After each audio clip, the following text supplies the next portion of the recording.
Hello, I'm Michael McHugh, and I have something to share with you concerning the pronunciation of the Creator's name.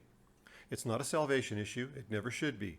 Children have a relationship with their parents long before they ever know their parents' names.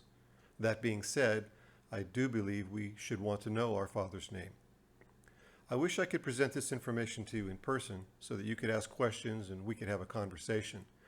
As it is, I'm talking to a screen and you're looking at a screen, so it'll be less than optimal. Nonetheless, I hope you find the information in this presentation beneficial and enlightening. I'm going to be presenting a lot of technical information. I hope you'll bear with me. I don't believe his name has ever been lost. We just have to know where to look. I don't believe we can know the pronunciation of the name by looking at the vowels the scribes put within it.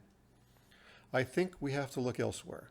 I think we have to look at the form of the verb to be, as it's found in Ecclesiastes 11:3, and compare it with how the name is pointed 21 out of 23 times in one proper name, Micaiah. On the top line here, we have the last two words from Ecclesiastes 11:3, Sham Yehu, there he will be. On the bottom line is Micaiah's name, Michayahu, which means who is like Yehu.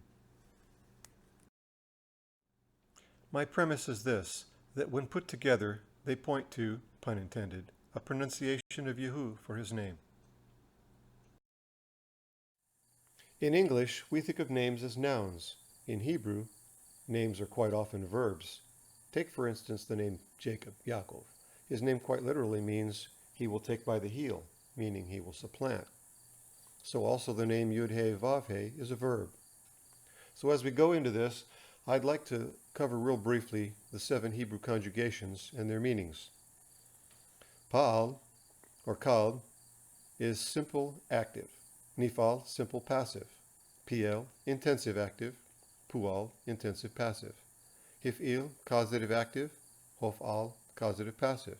Hitpael, intensive reflexive. The perfect tense conveys action as complete. It's not exactly like the English past tense, although there is some overlap. The imperfect tense conveys action as incomplete. It's not exactly like the English future tense, but again, there is overlap.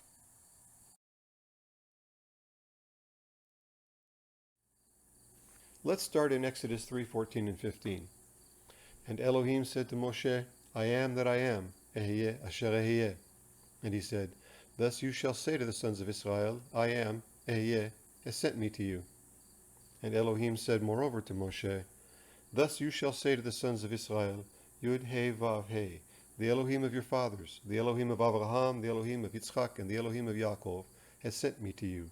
This is my name forever, and this is my mention to all generations. There are 3 things I'd like us to focus our attention on in this passage. Ehyeh and its root, Yud-He Vav-He and its root, and the concept that his name is his mention forever to all generations. Ehyeh, the root is He Yud He.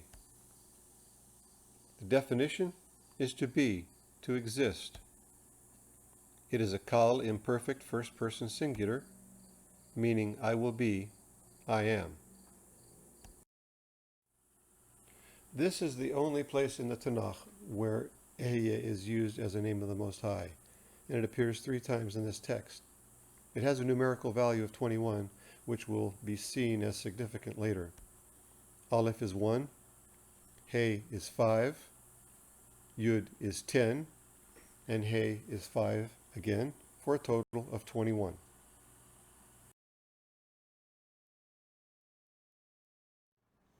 Yud He Vav He. The root is He Vav He. The definition, to breathe, hence to live, and in the use of the language, to be, IQ, the common word, Haya. It is a kal imperfect third person singular, which means he will be, he is.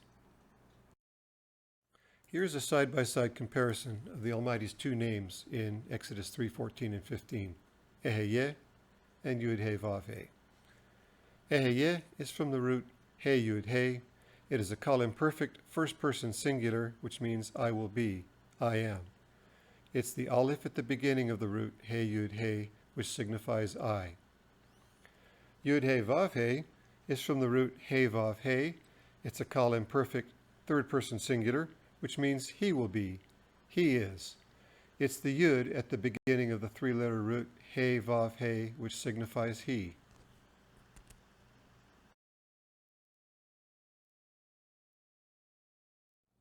Concerning this root Hava, that it is older than the common form Haya and itself primitive may be seen both from the Vav conversive and also from this form being originally onomatopoetic. Haya therefore has its origin from Hava, like Chaya from Chava, which latter indeed appears to be a primary word. His name is from a root which is onomatopoetic. It is a sound of breath itself. So his name means he who is, by virtue of the fact that he has breath in and of himself. Should we not expect his name to be the very sound of breath itself?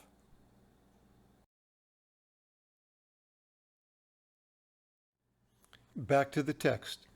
This is my name forever, and this is my mention to all generations. The word for mention is zecher. It's from the root zayin kaf resh, which means to remember, to recollect, to bring to mind, to make mention of a person or thing, so that zecher is, then, a name by which anyone is remembered. His name is his mention. It is forever and to all generations. It has, therefore, never been lost.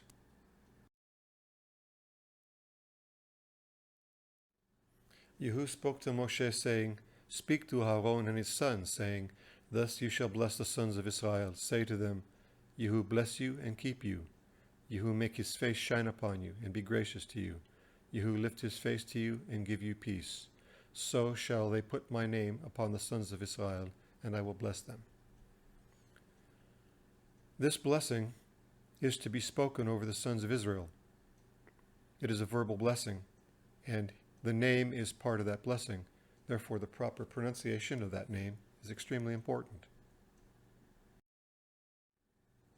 Somehow, somewhere, some one or ones began restricting the use of the name. From the Mishnah, we have this commentary on the priestly blessing of Numbers 6:22 through 27. How is the priestly blessing done? In the province, they say it has 3 blessings, but in the temple, as 1 blessing. In the temple, he says the name as it is written, Bamikdash omeret Hashem kichtavo. But in the province, it's pseudonym. We know that Adonai is the main pseudonym referred to. We also know that Hashem was used. Also from the Mishnah we have this: all Israel have a portion in the world to come, but these are those who have no portion in the world to come. And then follows a list which is really not pertinent until we come to the last item on the list. Also one who pronounces the name according to its letters. Afal get Hashem ba'otiotav. The Mishnah, dating from the 2nd century, encompasses what is known as Rabbi Akiva's Judaism. It's obvious from this text that the rabbis did not want the name pronounced. It's also obvious from this text that in the days following the destruction of the Second Temple, it was still pronounced, much to their chagrin. Hebrew eventually died out as a living language. Eliezer ben Yehuda revived it in the late 19th and early 20th centuries. So when did it die? Some say it was replaced by Aramaic at the Babylonian captivity. Is this true? Or did it die out at some later time? Just exactly what is the evidence?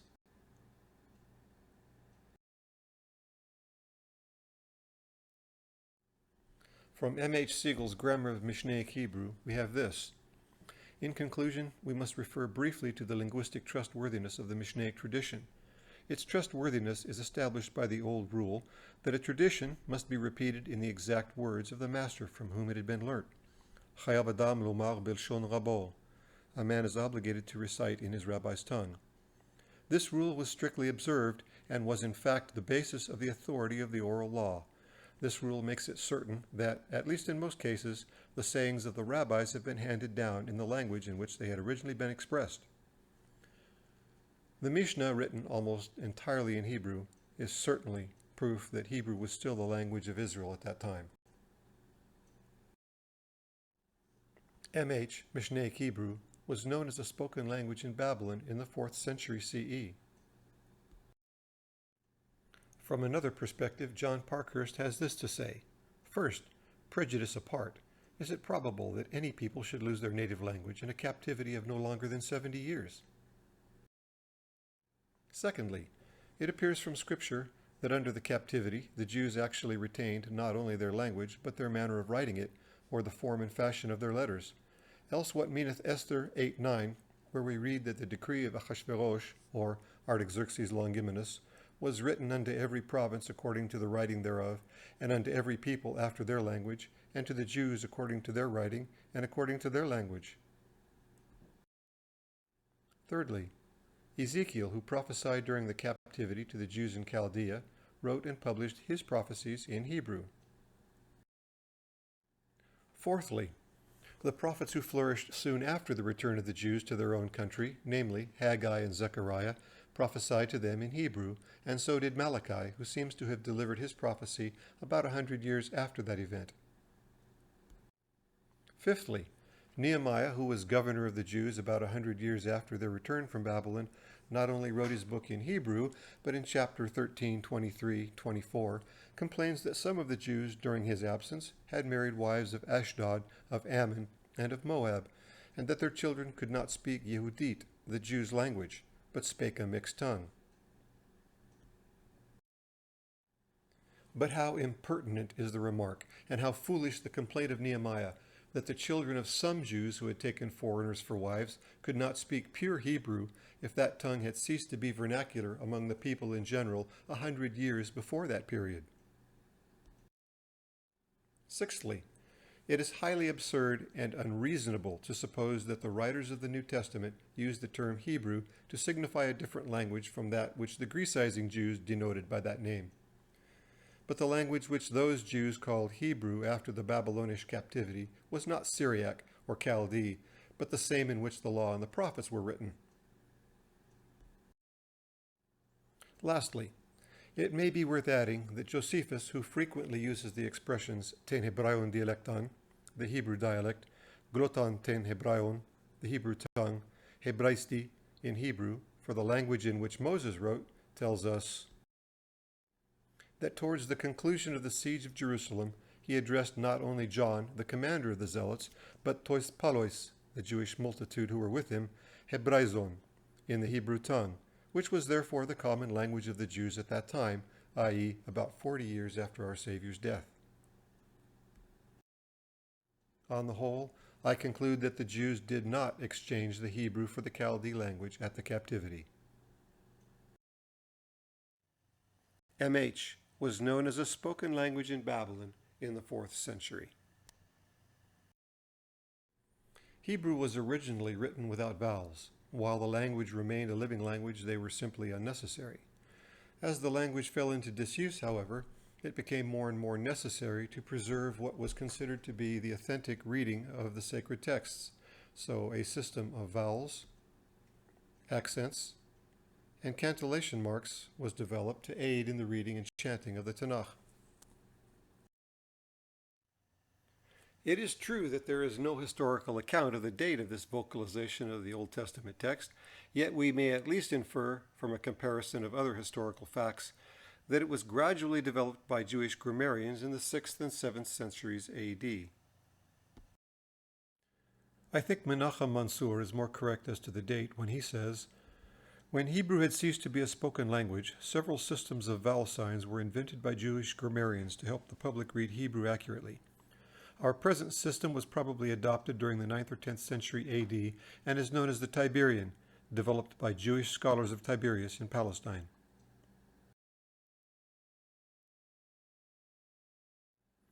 There are two main codices which have been used to determine the text of the Tanakh, the Aleppo Codex and the Leningrad Codex. A codex is simply a manuscript in book rather than scroll form. The Aleppo Codex was dated to 925. It was vocalized by Aaron ben Asher, Aaron ben Asher. It's the oldest and the best quality manuscript, but a third of it is missing.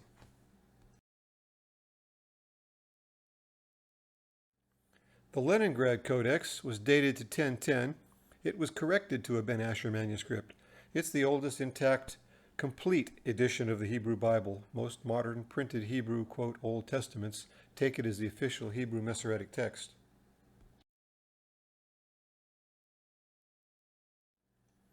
There is also the Lisbon Bible. Dated to 1482, it's the most accomplished dated codex of the Portuguese school of medieval Hebrew illumination. It's a beautiful manuscript. Remember this? All Israel have a portion in the world to come, but these are those who have no portion in the world to come. Among them are those who pronounce the name according to its letters. Since the name was not allowed to be pronounced as it was written, how did the scribes approach the pointing of Yud He Vav He when they came to it in the texts? They put within it the vowels of the word Adonai, so that the reader would read Adonai and not his name when they came to it in the text. Whenever Adonai and his name appeared together, they put within Yud He Vav He the vowels of the word Elohim, so that Adonai would not be read twice. From the Even Shoshan Hamilon HaChadash, the popular Israeli dictionary, is this entry: Yud He Vav He with the vowels of Adonai, Yud He Vav He with the vowels of Elohim, pronounced Adonai or Hashem or Adoshem when its vowels are the vowels of Adonai, or Elohim, Elokim, when its vowels are the vowels of Elohim, because of the prohibition of uttering the name according to its letters. Yud He Vav He appears 6,826 times in the Tanakh. By itself, it is pointed without cholam.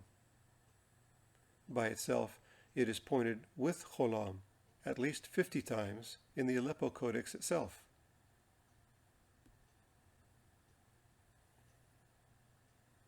Preceding Elohim, it is pointed to be read Adonai.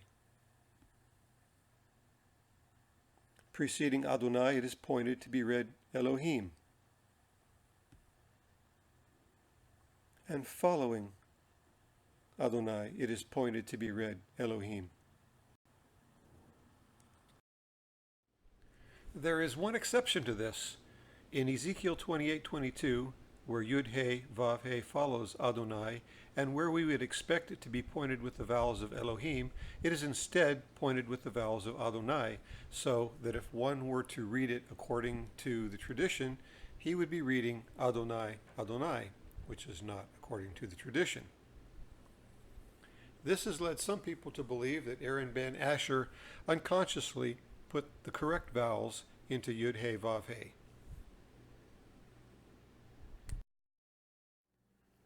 Yud He Vav He, pointed with the vowels of Adonai. It's definitely a mistake at Ezekiel 28:22, but what kind of a mistake? Does it inadvertently reveal the true pronunciation of the name? If it does, then Aaron ben Asher made the same mistake 50 other times at least in the Aleppo Codex, where Yud He Vav He is found by itself and pointed with the vowels of Adonai. I'd like to look at the other two manuscripts at Ezekiel 28:22 and see how Yud He Vav He is pointed there.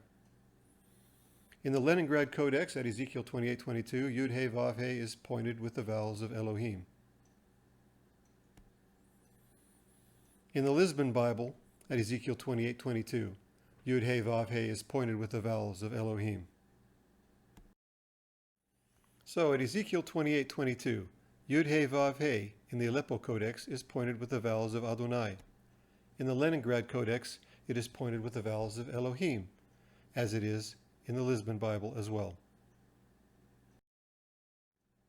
So how do we determine if the pointing of Yud He Vav He at Ezekiel 28:22 is an inadvertent mistake revealing the truth, or just a simple mistake? Think about it this way. If Aaron ben Asher slipped up and accidentally put the true vowels into Yud He Vav He at Ezekiel 28:22, then he made the same blunder frequently, and the scribes after him repeated his mistake. If, however, Aaron ben Asher slipped up at Ezekiel 28:22 and put the wrong vowels into Yud He Vav He, then he slipped up one time, and no scribe after him repeated his mistake. As far as I'm concerned, it's more logical to conclude that the pointing of Yud He Vav He with the vowels of Adonai at Ezekiel 28:22 is just an inadvertent mistake. No, the name cannot be known by the vowels the scribes put within it, as the word Yehovah is made by superimposing the vowels of the noun Adonai on the letters of the verb Yud He Vav He. It does not reflect a legitimate form of the verb He Vav He, and this is an important point. As it is thus evident that the word Yud He Vav He does not stand with its own vowels, but with those of another word, the inquiry arises, what then are its true and genuine vowels?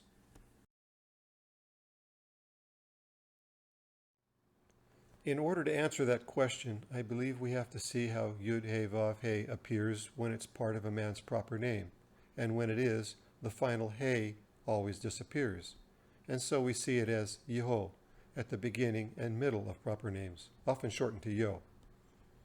And then as Yahu at the end of proper names, often shortened to Yah, also found in a standalone fashion as Yah. And finally, we see it written as Yehu at the end of one specific proper name, Michayahu, Micaiah, in 21 out of 23 places. First, Yeho, at the beginning and middle of proper names, often shortened to Yo. Yehonatan, Elioenai, Yehotzadak, Yehoshaphat, Yoel, Yehoyariv, etc. Then, Yahu, at the end of proper names, often shortened to Yah. Eliyahu, Michayahu, Yeshayahu, Yirmiyahu, Chizkiyahu, etc. And finally, Yehu, at the end of one proper name, 21 out of 23 times. Michayu, Micaiah.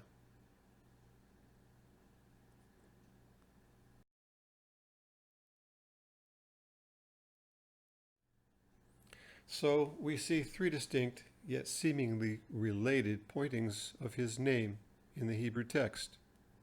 Yeho, Yahu, and Yehu. We come now to the point where we have to ask the question, do any of these pronunciations reflect a legitimate verbal form of He Vav He? And the answer is yes. Yehu.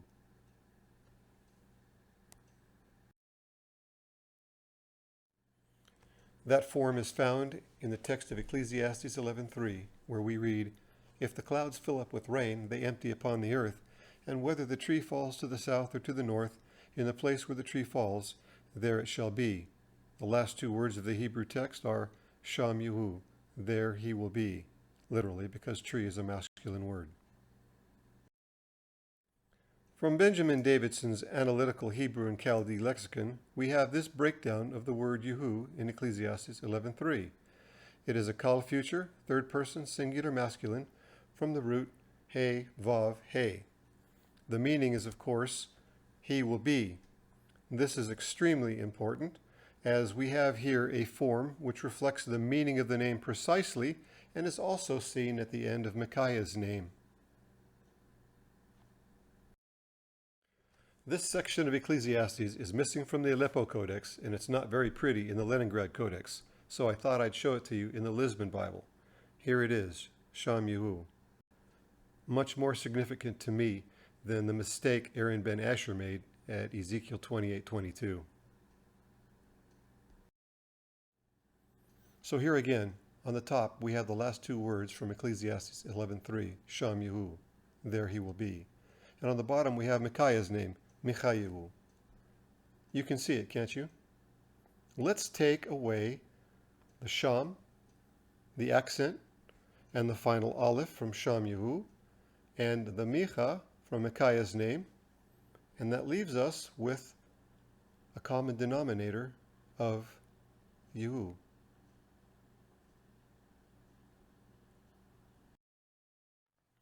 Let's play with this a bit. Let's take Yehu and return Micha to it, so that we have Micaiah's name, Michayahu. And now we'll return the final He to the name at the end of Micaiah's name, and give it the accent it would have in normal speech, and we have Yehu for the name. Well, let's say we don't want to communicate that. We would like to communicate a simple he or it will be. So we'll take off the final hey, substitute an aleph in its place, return the sham to it, and we have sham yuhu, there he or it will be. And we can do this as long as we'd like. It's a circle. We can go on and on endlessly. It brings us to a pronunciation of yuhu for the name.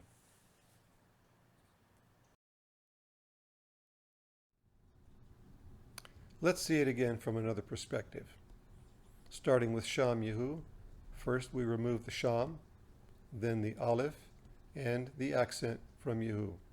Next we'll substitute micha for sham, and we have Micaiah's name, Michayahu. Then we'll restore the final hey to the name at the end of Micaiah's name, give it the accent it would have in normal speech, remove micha from the equation, and we have yuhu, the name. He will be, he is. Now let's say we want to talk about a tree. We want to say there it will be, sham yuhu. But if we spell yuhu with a hey, we're not communicating there it will be, we're communicating there is yuhu. That's not what we want to do. So we're going to remove the hey, substitute an aleph for it, and now we can say sham yuhu, there he will be, speaking of a tree. It all points us to yuhu for the pronunciation of the Creator's name.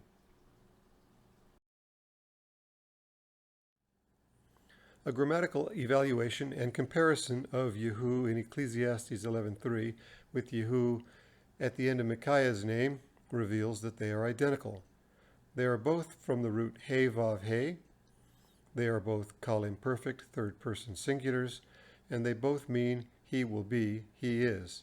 The difference is that yuhu, written with an aleph, communicates a very generic he or it will be, while yuhu, written with a hey, is the name, the Creator.